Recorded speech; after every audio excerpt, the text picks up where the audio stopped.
The gloves had been her mother's idea, and Ivy had worn them every day for 11 years without once thinking they might betray her. She had 3 pairs, cream silk for morning calls, white kid for formal evenings, and a plain cotton set she wore when she thought no one was paying attention. She owned more gloves than she owned dresses, which said rather a lot about the life she'd been living since the fire that took her mother and left Ivy's left hand looking the way it did. Tonight she wore the white kid ones. It was a dinner, after all. Her first real dinner at Ashvale House, 6 weeks into her marriage to Lord Cavendish, and his younger brother's wife had been so particularly insistent that it not be missed. "We must let people see you properly," Honoria had written, with a kind of cheerful menace that made Ivy's stomach clench each time she reread the note. "Everyone is so curious about Gideon's little magistrate's daughter." That was what she was to them, the magistrate's daughter, as though her father's profession were a smudge she'd tracked in from the street. Ivy Morrow had grown up in the back rooms of a courtroom, listening through thin plaster walls as her father weighed evidence, measured testimony, decided who was believed and who was not. She had learned early that the world sorted people into 2 kinds, those who were listened to and those who were made to explain themselves. She had spent most of her 24 years in the second category, and had developed, as a result, a very precise ear for the moment a room shifted against you.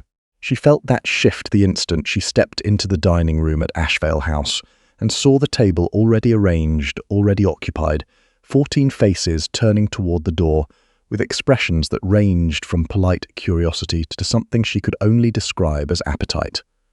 Gideon was beside her.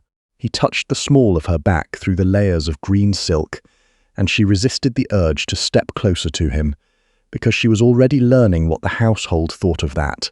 Clinging, they said, or unsuitable fondness, as though a wife finding comfort in her husband's presence were a kind of impropriety. "You look well," he murmured for her ears only. She did not feel well.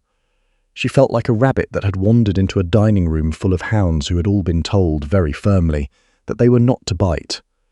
Gideon Cavendish, the Earl of Ashvale, was not what anyone had expected him to be, least of all Ivy. He was 31, broad-shouldered, with a quiet face that most people mistook for coldness, and that Ivy had gradually come to understand was simply concentration.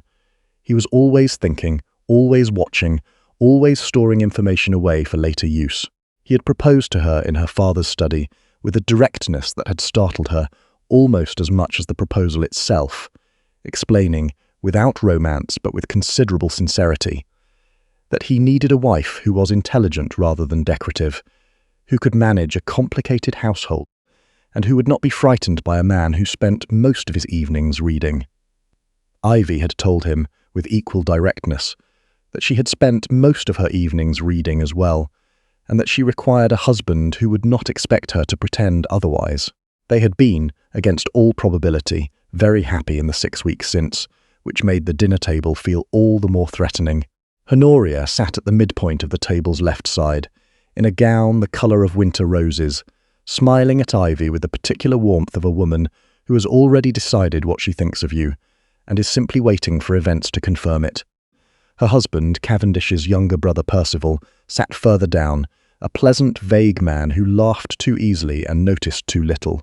The rest of the table was filled with county families whose names Ivy had been memorising for 3 weeks from a list that Gideon's housekeeper had pressed into her hand with the expression of a general preparing for battle. Ivy took her seat at Gideon's right. She smoothed the white kid gloves over her knuckles and reminded herself that she was the Countess of Ashvale now, that the table she sat at was her table, that the house she'd walked into was her house, even if it had not yet learned to feel that way. The soup arrived. The conversation was what it always was at these gatherings: horses, weather, the dreary business of the canal bill, a cousin's unfortunate marriage. Ivy answered what was directed at her, and did not volunteer information about herself, which was another thing she had learned from years in the back rooms of a courtroom. Let them talk first. Let them show you what they're carrying before you show them anything of yours. It was Honoria who changed the temperature of the room. She did it so gently that half the table probably didn't notice. A small remark about Ivy's gloves. "Such an unusual choice for summer, my dear. Aren't your hands terribly warm?" delivered with a smile so sweet it might have been genuine concern. Ivy felt the shift in the air, that old familiar pressure, and smiled back with the ease of a woman who had spent years learning to smile through things. "I find them practical," Ivy said pleasantly. "Practical." Honoria let the word sit there a moment, examining it as though it were a curious insect. "Of course, you're terribly practical, aren't you?" "Gideon always says so." She turned to address the woman beside her, a Mrs. Fairweather from the village, who was nodding with the attentive expression of someone who understood that she was watching a performance.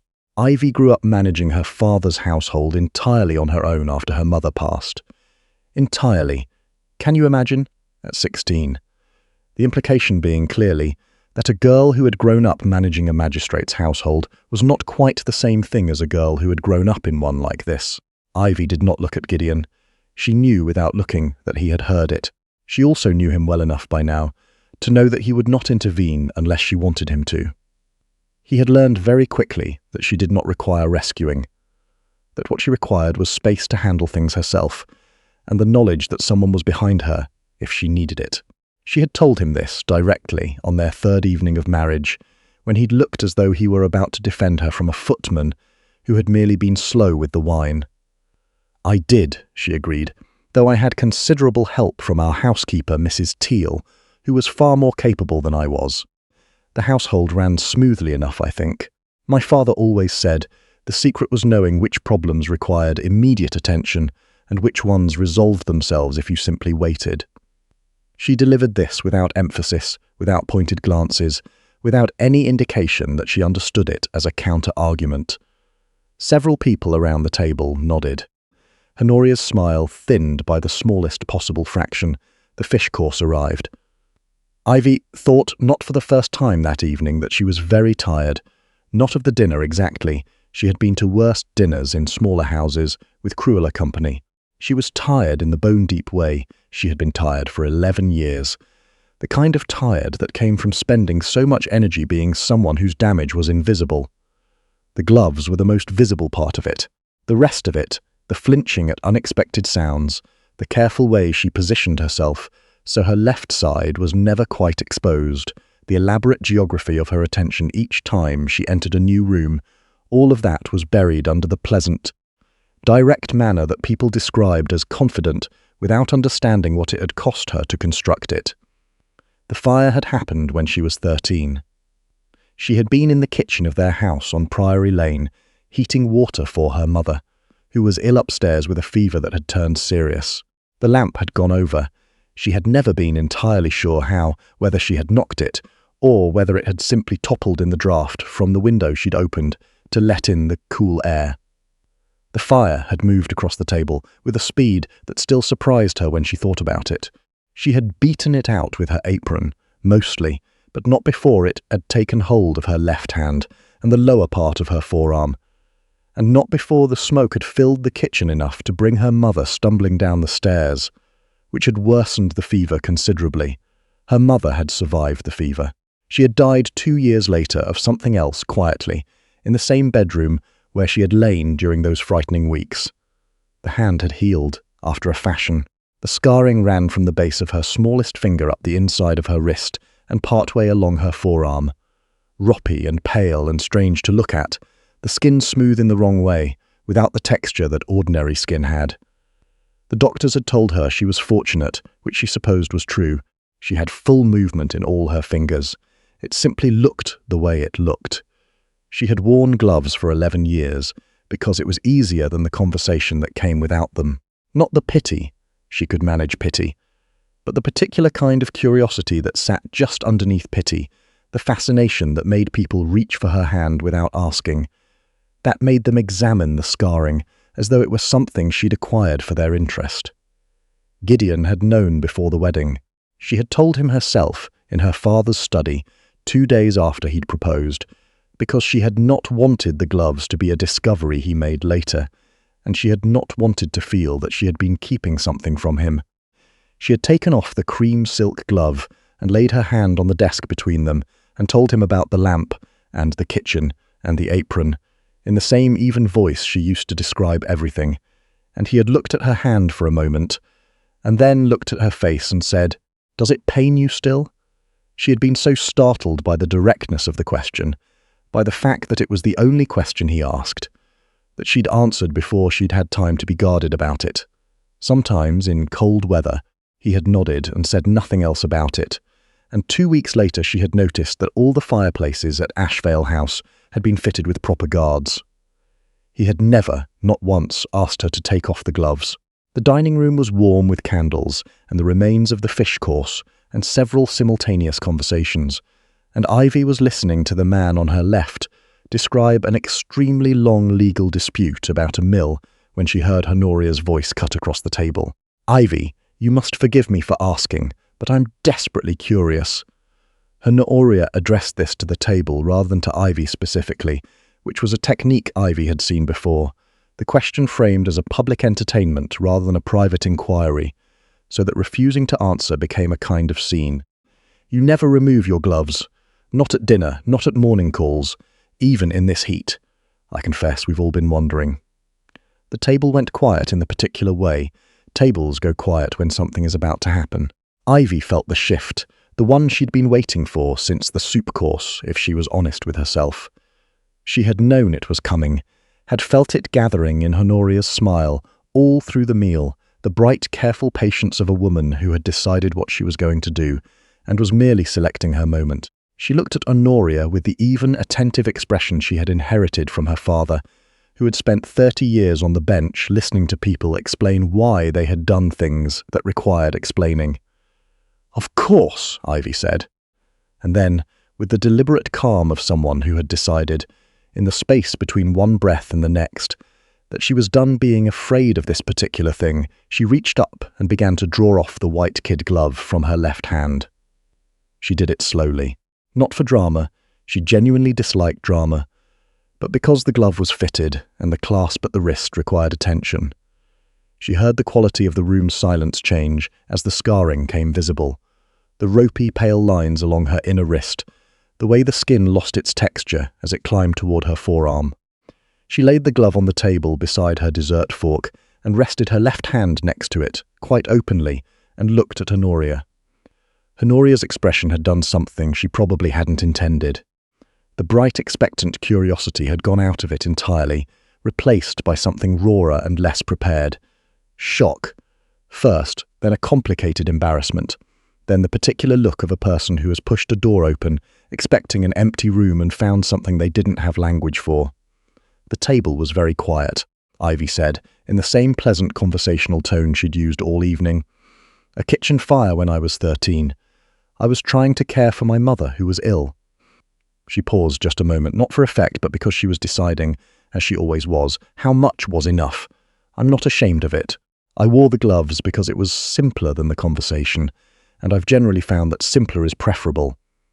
But since you've asked, the man on her left, Mr. Fairweather," she thought, cleared his throat and said, a little gruffly, "Brave thing you did then. 14, what was it, 13? At that age, the lamp went over, Ivy said. There wasn't really time to consider whether it was brave. 2 seats down, Lady Morrow, who was 70, and had the manner of a woman who had outlasted most of her opinions about what was proper, said, "I burned my arm on a grate in 1832, and I have never since thought the same about open fireplaces. Not the same thing at all, of course. Still."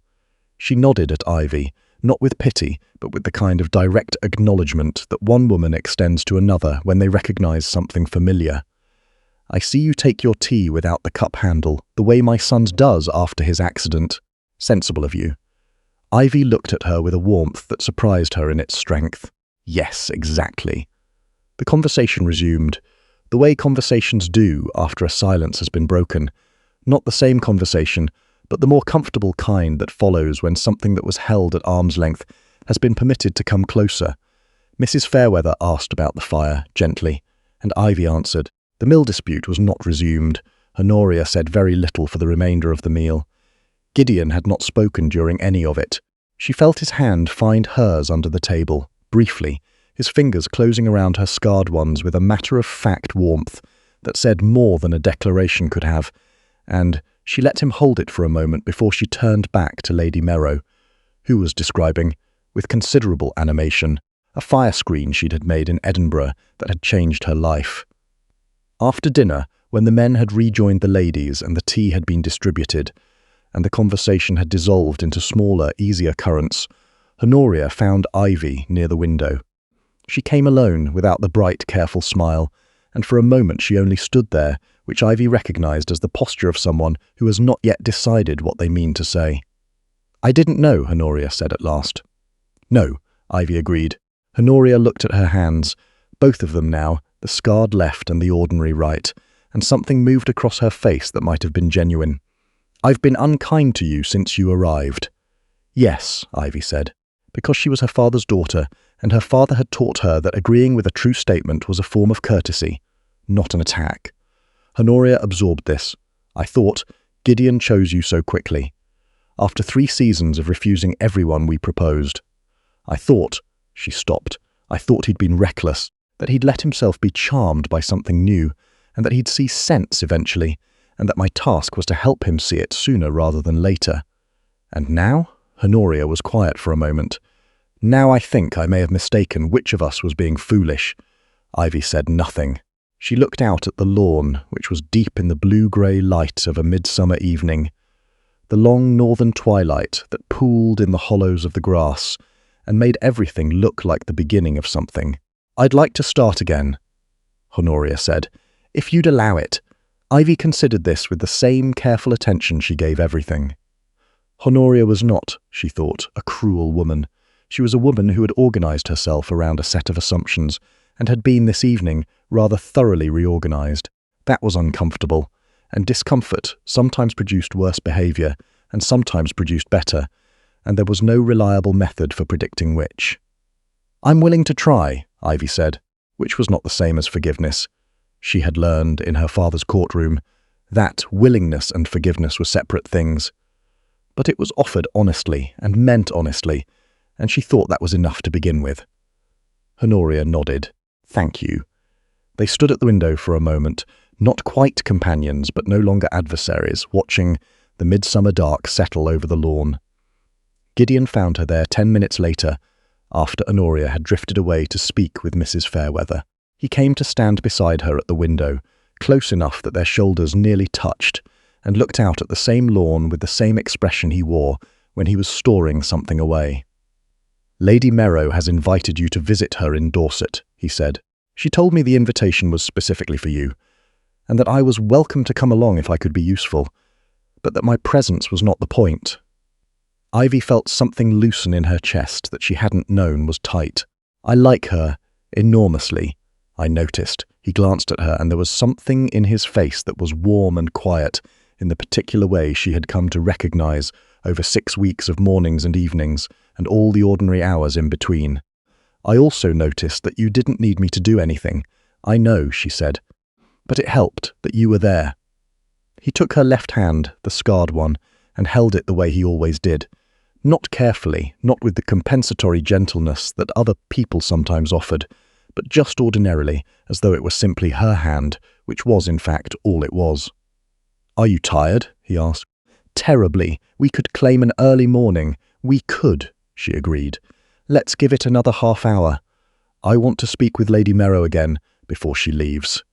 Gideon smiled, one of his real ones, brief and genuine, the kind he gave her in the mornings before the house was fully awake. "Of course you do." They stood at the window together, her hand in his, the dinner noise warm and distant behind them, and outside the long blue English twilight was finally, slowly giving way to dark. She visited Lady Morrow in Dorset 6 weeks later, in September, when the first cold had come down from the north and the hedgerows along the coast road were going amber at the edges. Gideon came too, which Lady Morrow accepted with the tolerant amusement of a woman who had long since made peace with the fact that the people she liked tended to come attached to other people she was also obliged to like. The house at Kestrel Bay was old and salt-worn and full of books and the particular smell of houses near the sea, and Lady Morrow introduced her to several women who had, in various ways and at various points in their lives, been reorganised by circumstances they hadn't chosen. They sat in the long room overlooking the headland and talked in the way that people who have stopped performing for each other talk, openly and with occasional silence. and Ivy thought she hadn't done this since her mother was alive. Simply sat somewhere and been permitted to take up the full amount of space she actually occupied. She took off her gloves on the second afternoon, without thinking about it, because she was helping Lady Morrow sort through a collection of botanical prints, and the white kid ones were getting in her way. She noticed, 20 minutes later, that no one had remarked on it, and no one was looking at her hand with anything other than the ordinary inattention people give to things that are simply present. She left them off for the rest of the visit. It was not a decision, exactly, or if it was the kind of decision that arrives not as a resolution, but as a noticing. The noticing that something you have been carrying for a very long time has, at some point between one moment and the next, simply become light enough to put down. On the last evening at Kestrel Bay, she and Gideon walked out along the headland path after supper, in the cool salt wind with the sea far below them, going grey and restless in the last of the light. She held her bare left hand in his. The wind was cold enough that she should probably have worn gloves, she thought, but she didn't want to, and he said nothing about it, because he never did, which was one of the things she had come to understand, was its own language. "I think I like it here," she said. "We could come back," he said. "In the spring." She thought about the spring, the hedgerows coming back in, the sea turning from grey to green, Lady Morrow in her long room with her botanical prints and her directness and her fire screen from Edinburgh. She thought about a year from now, 2 years, 10, the same hand in the same hand more or less, the ordinary accumulation of days in which you are known and not required to explain yourself. "Yes," she said, "let's come back in the spring." The path curved ahead of them, following the headland out toward the point where the lighthouse stood, its light beginning to turn in the early dark, steady and unhurried. She walked toward it with him beside her, her hand in his, her face in the wind going forward.